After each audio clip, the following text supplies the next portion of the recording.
Hi, everyone. So today, my talk's going to be about taming LLMs with structured outputs. And looking at that title in a first glance, you might be left confused. What does it mean to tame an LLM? Or what even are structured outputs? But hopefully, by the end of this talk, you'll know what the entirety of that title means.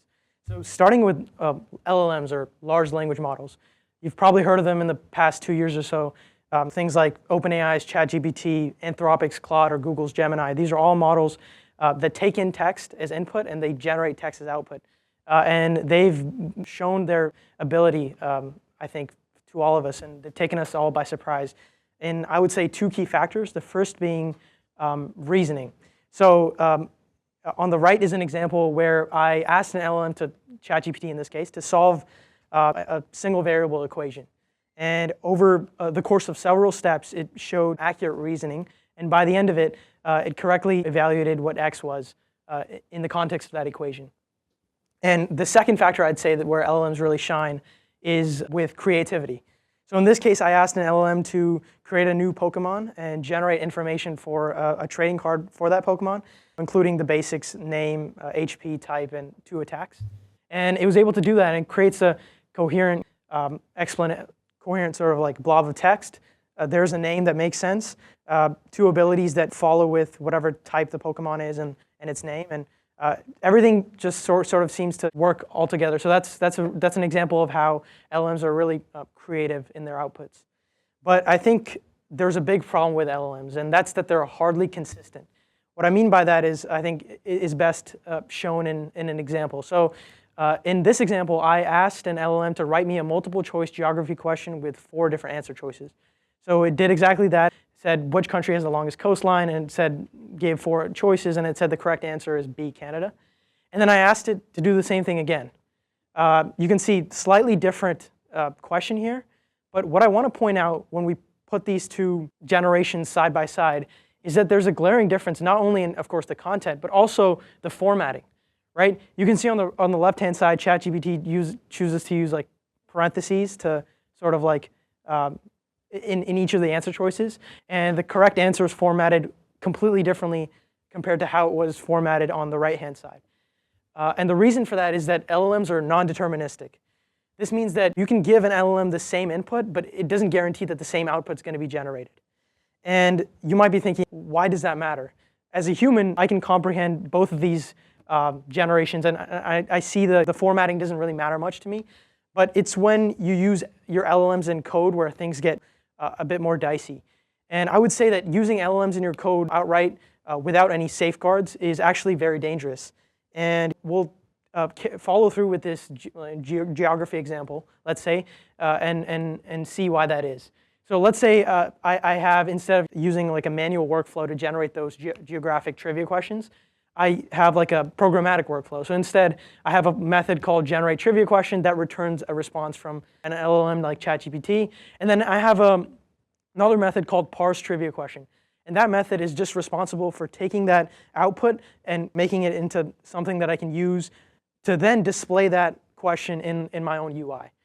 The problem with this is that if we get an unexpected response, so let's say an unexpected response where I was attempting to parse the questions that looked like what the left-hand side generated, but I get something that resembles the right-hand side, my code completely breaks. And I get a parsing error because the response that the LLM returned to me was completely unexpected.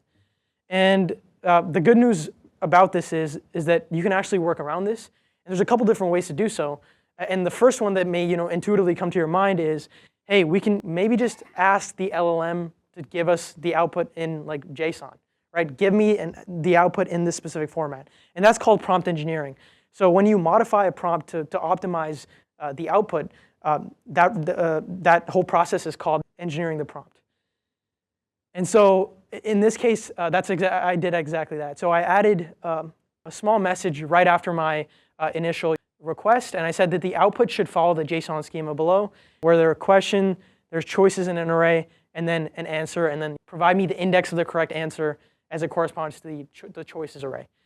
And it works, but the problem is it doesn't always work. It's not foolproof, because simply modifying the prompt and asking something just in plain English, asking an LLM to do something won't always work. For example, I ran the same thing again a few times, and then I got this. I did get the JSON eventually, but there's a chance that the LLM prepends the desired output with like a bunch of unnecessary information, or a return JSON is not the only thing in the output. And so that's why strongly worded prompts, no matter how strongly worded they are, can't guarantee you that the LLM's output is going to match the schema. So this solution works. It's a better solution, but it won't always work. And when we're writing code, we want to be 100% sure that the output we get is something that we can parse and that the things downstream of the LLM can use. And so you might be asking, what do we do? Intuitively, the only thing that you could think of is probably just changing the prompt. But there's actually a bunch of improvements you can make and to get a guaranteed response that aligns with the schema. And that's where structured outputs come in. So it turns out we can directly enforce a predefined schema during the generation process, and so that the LLM follows that schema when producing outputs. So it's important to note that this isn't the same as simply asking the model to return JSON, as I did earlier, and that constraints are added to the model during the generation process so that the response only contains valid JSON. And if you're interested in how the process works under the hood, it's kind of outside of the scope of this talk, but essentially, the JSON schema is sort of converted into like a context-free grammar. And a grammar is basically a set of rules that define a language. And so that grammar is used to aid the LLM in the generation process. And it's used to limit the scope of what it can generate so that it aligns with the schema. When we generate a key value pair on one line in sort of a JSON object, the logical next character that we have to have is a comma to separate lines. So the grammar limits sort of the scope of what the LLM can generate, so it ensures that the comma is the only thing that the LLM can return in that scenario. So to show you to show you a new diagram and explain how it differs from the previous one, if we have a schema, we're guaranteed that the output generated by the LLM follows that schema. And so anything downstream of that, let's say displaying our LLM's response in the UI, is never going to break because of an invalid LLM response. And so there's good news. Structured outputs are natively implemented in ChatGPT, and the ChatGPT API actually supports them. And so if you're looking to use structured outputs, to do so is very simple. I have an example for JavaScript here, but the process in Python is very similar. I'm using npm, using Node.js in this case. So using npm to install the OpenAI library. And then I'm also going to use npm to install Zod. So Zod is a library that's typically used for like form validation. So it allows you to define schemas very easily. But in our case, we're going to use those schemas to validate the output of the LLM. If you're using Python, Pydantic is a similar alternative to Zod. And here's the sort of the main part of our code that we're interested in, the highlighted portion. I create a Zod object called trivia question, and I basically say there's only 5 things I want in here. I want a question, a correct answer, a wrong answer, 1, wrong answer 2, wrong answer 3, and each of those things has to be a string. I don't want anything else. And I want the type of those things to be ensured, and the type of those things should be a string every single time. And so this aligns with our goal of generating trivia questions with structured outputs. So this is the schema I'm going to use in this case. And then on the next slide, I'm basically making a call to the ChatGPT API. I'm specifying the model and our prompt. But the main thing you want to note is that the response format includes that Zod object that we had defined earlier. You can see trivia question right here. And so ChatGPT is going to use that schema to generate output. It's going to make sure that our outputs follow this schema every single time. And the only thing left to do is to run the code. And if we run that little script that we've written, you'll notice that in a few seconds' time, we get back a JSON object, and it has all the fields that we want, and they're all of type string. So we've successfully generated something that moves away from just generating plain text in unpredictable formats. We've made it into a JSON object that we defined before even generating. So I think that's a pretty good development. And I think that structured outputs have a lot more use cases than just structured generation. An obvious use of structured outputs is to actually extract information, not generate. So let's say that I run a site and I have a form on that website, and I want to replace that support form with a chatbot. And so the main issue that you'll find when doing this is that when your chatbot asks a question like, can you please give us your name, email, and phone number to your customer, and the customer gives a natural language response back, you have to find a way to parse each of these things and put them into your database.